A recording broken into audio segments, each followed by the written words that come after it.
Hey everybody, welcome to the channel. My name's Richard. I've recently done a 2,700 mile tour through Europe on the Triumph T120. That was over 12 days, so 2,700 miles over 12 days going through Europe on the T120. This T120 is about 5 or 6 weeks old, 6 weeks old I think, and we're going to talk about various review items of the bike and hopefully inspire you to whether to purchase or not to purchase a T120. Let's roll the intro.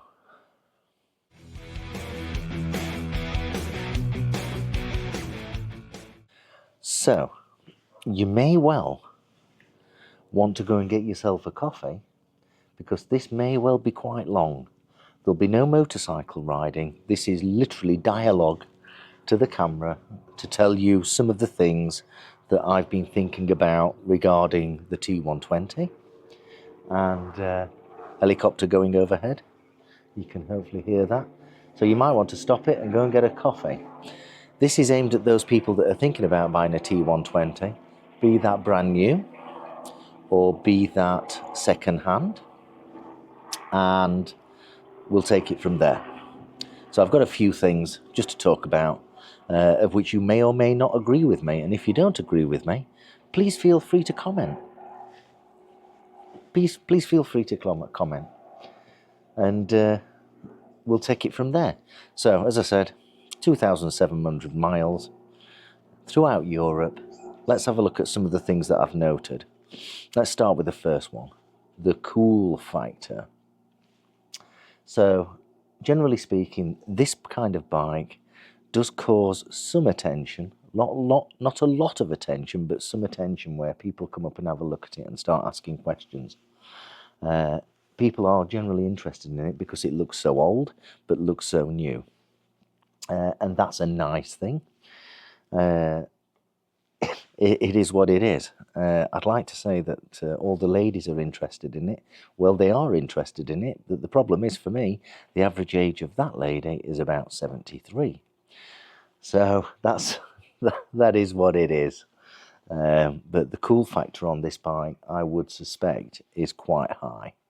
If you want people to talk to you, strangers to come up and talk to you, then this is the bike that you might want to buy.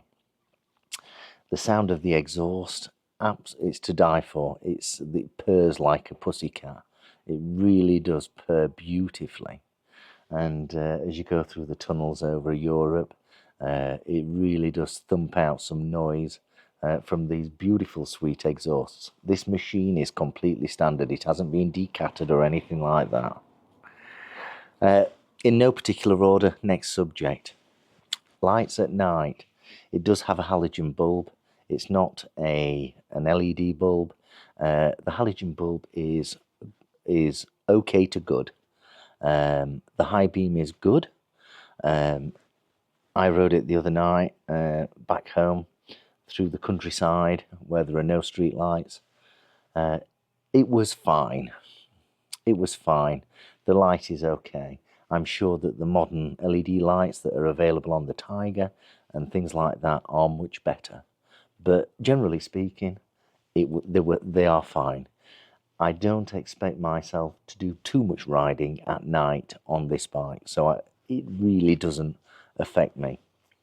It's an interesting combination from the switch from dip to high, rather than the rocker that you would normally have on the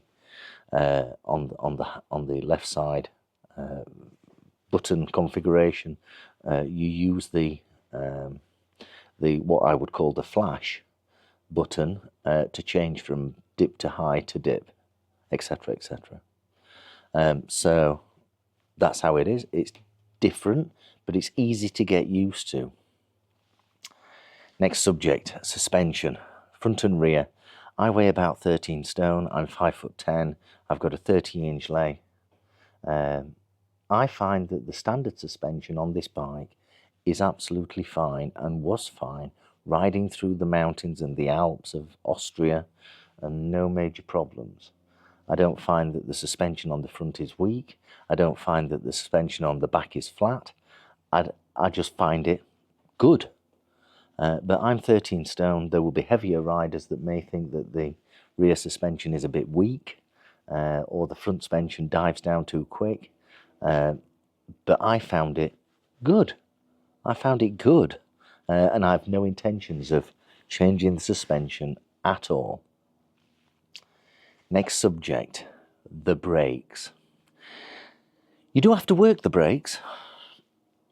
It's not like a GSXR 600 where the front brake is as sharp as a knife. You do have to work the brakes.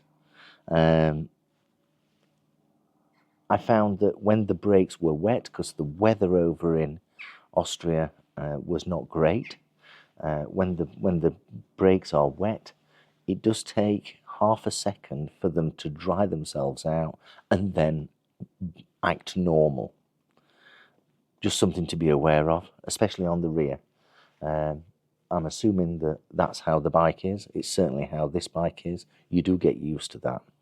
But you do have to work the front brake. Let's call it progressive.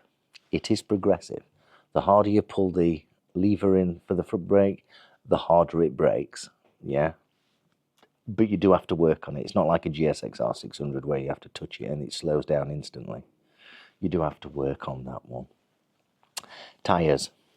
The tyres, with this being spoked, the tyres are tubed.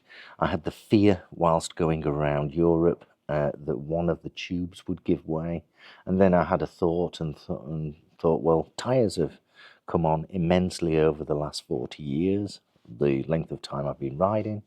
And I assume that inner tubes have come on in leaps and bounds as well. I had no problems with the tyres or the pressures over the holiday period of riding 12 days in Europe. I had no problems with that. I find the tyres are very good, but that said, I don't ride it crazy. Yeah, and with it being wet, you tend to be a bit more careful on the roads. So I found the tyres great. When the road was sodden and splashing up water everywhere, you can see the state of the bike. It's absolutely covered in silt and does need a wash, and it will get a wash. But I'm giving you a real life review of 2,700 miles throughout Europe. But yeah, the tyres, from my perspective, worked well. I have no issues with the tyres. I have no aspiration to change the tyres because it's weak on the front or it's weak on the back. I have no aspiration about that. The chain. The chain is very, very solid. I didn't get time to put my Scott oiler on, so I took a can of spray, the usual muck-off chain spray. And throughout the ride, I had no need to adjust the chain over the 2,700 miles that were ridden. The chain seems to be possibly over-engineered, which is great, and doesn't seem to be stretching. That said, I'm not one for thrashing around on the bike. I don't accelerate 0 to 60 in 2 seconds or whatever the 0 to 60 is. So I don't do anything silly like that. I just take it nice and easy, yeah? But the chain seems to be coping very well. So now this bike, regardless of the 2,700 miles that I did in Europe, the bike's got about 3,700 miles on the clock, and it does not need to be adjusted. And when it had its 600-mile service, I am assuming it didn't need adjusting then. However, there we are. Clocks and instruments. The clocks are very, very clear. They are a work of art. They really are a work of art. They have various simple functions on them, like trip 1, trip 2, miles per gallon average, etc., etc., etc. It has the capability of a mapping to change from road to rain to road to rain. I never used the rain mode, even though it was raining, because my rain mode is connected from my brain to my hand. So I don't usually bother with that kind of thing. It doesn't bother me. But I know I'm old. I'm an old fart. I know that. But yeah, so the clocks on it are good. It's got a useful function, which is available on most bikes, that says how far it is to the next refill. There we are. And they work well. Tank capacity and range. The tank capacity is 13.2 litres. Now, that doesn't sound a lot, but it is relative. Excuse me while I have a drink. But it is relative. I thought I would be filling up every 140 miles, which would be an inconvenience. However, 13.2 miles, 13.2 litres was getting me an average of 200 miles. It's working out that this bike is doing 65 miles per gallon, UK miles per gallon, and above. At one calculation, I recorded it at doing 72 miles per gallon, which is really interesting and really welcome in this time where fuel, petrol, diesel is very, very expensive. My only fear, let's talk about the seat. My only fear about going over to Europe was the comfort level of what this seat might offer. Now, I've been over to Europe on many bikes throughout many years. The last bike I went on was the Triumph Tiger 900, and that was absolutely fantastic. Of course, you get saddle soreness. You get saddle soreness on any bike, even the Goldwings. So let's be open and transparent about that. But I was expecting this seat to be mediocre at best. How wrong could I have been?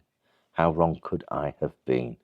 The seat is very comfortable. It's on par with what I remember going through Europe on the Triumph Tiger 900 last year.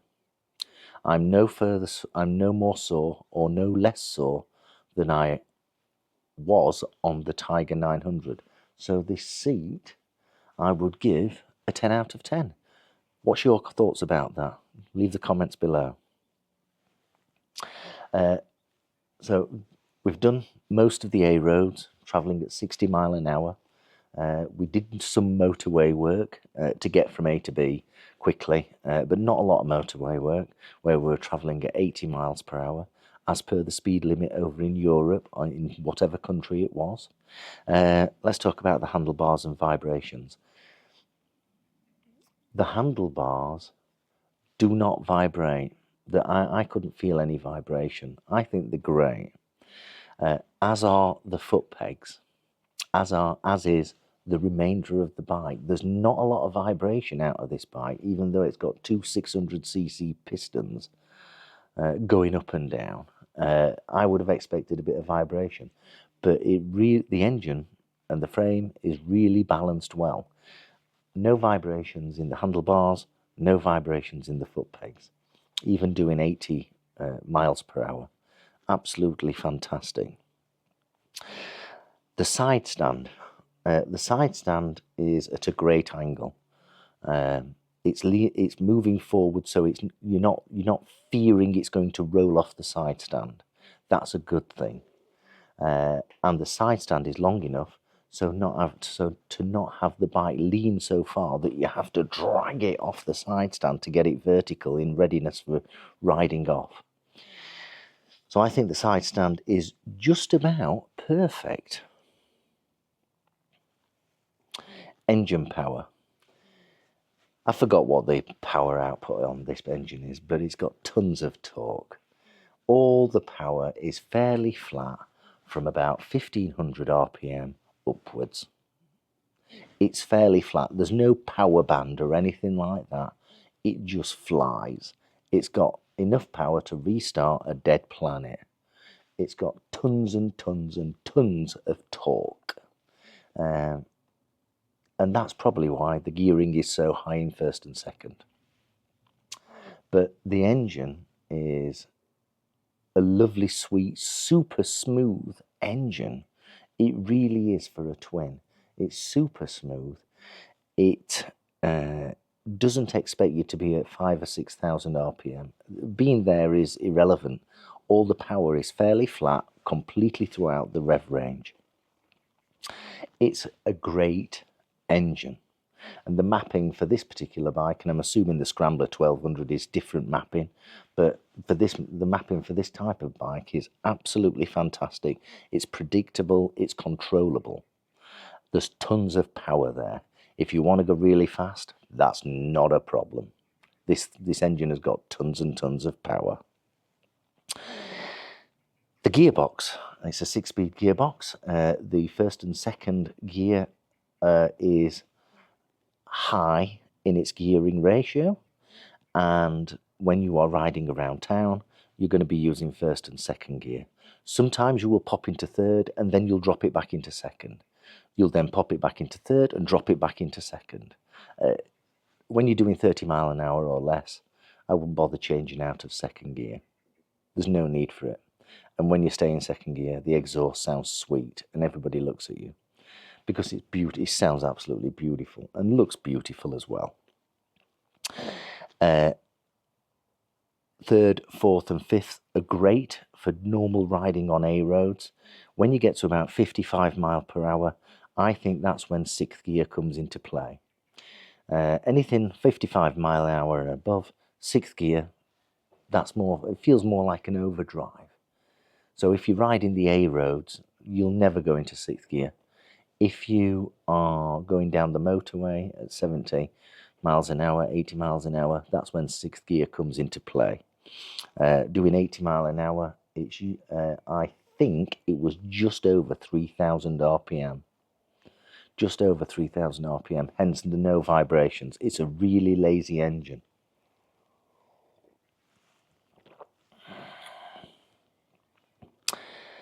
Riding and handling, absolutely superb. Let's face it, she's not a GSX-R 600. She's a retro, classic looking bike. The handling, relative to the type of bike it is absolutely superb. It's so easy to ride. It's just such an easy bike to ride. The combination of the engine, the combination of the gearbox, the combination of the handling and suspension, it's such an easy bike to ride. I would say this is not an advanced motorbike. If you're new to riding, it's an intermediate bike based on the power output and based on the handling that it's got.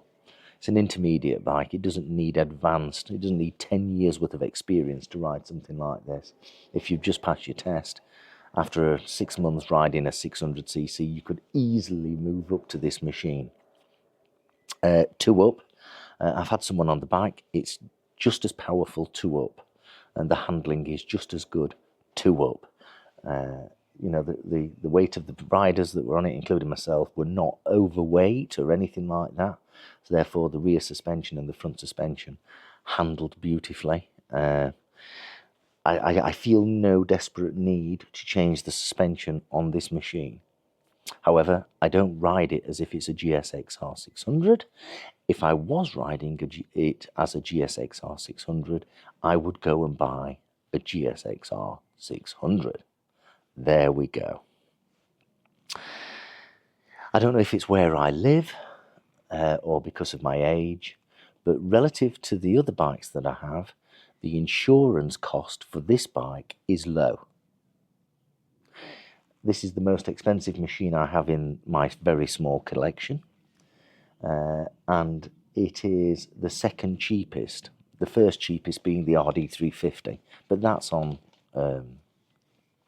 a vintage insurance. Yeah, so this is just as cheap as the other BSA Gold Star to insure, fully comp. There you go. It's very cheap, relatively speaking, to insure. Buying second hand. There's plenty of these bikes that are second hand. You can always find them, dealers or private. you'll find them.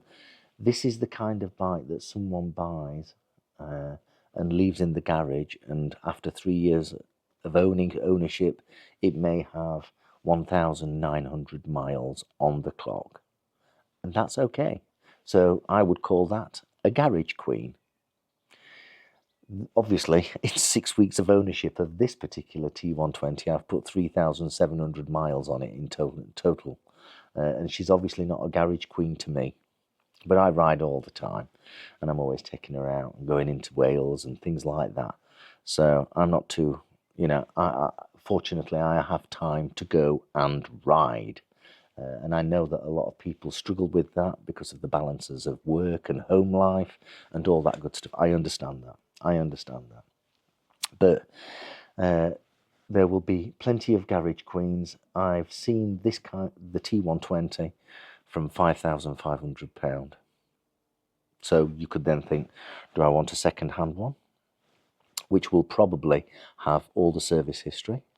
That's important. Or do I go brand new? This one cost me £11,000. I think it retails at £11,995, but I got it for £11,000. And there we go. So if you're thinking about buying one, I would possibly look at the second-hand market as well, because this is the kind of rider that buys this is, generally speaking, on an 80-20 rule, will be looking after it. They're not going to be thrashing it. They're not going to be racing it round the street.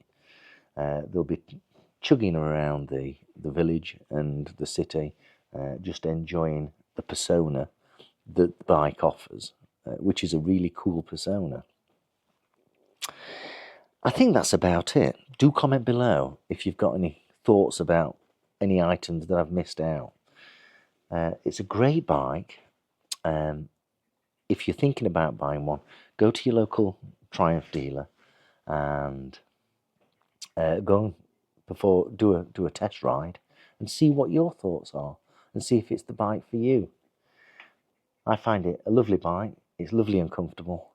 It's great fun to ride, especially when people are watching you and things like that. There's nothing wrong with that. And it's not that you're showing off. It's just that it's nice for people to look at your bike and look at days gone by when they're not sure if it's a 50-year-old bike that's renovated or a brand new bike. It's just a lovely machine. It's a lovely machine. I know it's got the screen on it. I'm going to be removing the screen soon. I'm going to be removing the top box and bringing it back to a natural look when I start riding the bike around the local area, and I'll put those items back on, I think, when I go for longer rides up into Scotland this year. I don't think I'm going to be taking her abroad again this year. Next year I will be taking her abroad. Thinking about Morocco, that might be an option, and taking it from there. Any questions, just leave them below. Hope you found this useful. I know it was a long video, but I think it's important just to sit down and talk about some of the aspects that you might be wondering about if you're thinking about buying a T120. It's not the best bike on the street, it's not the fastest, it's not the most economical, but it's somewhere right in the middle. But when it comes to the cool factor, oh my goodness, she's somewhere either an 8 or 9 or a 10 when you ride in the streets, and she's lovely. Hope you found this useful. Ride safely, shiny side up, and be kind to everyone. And I'll see you very soon. Thank you. Bye-bye.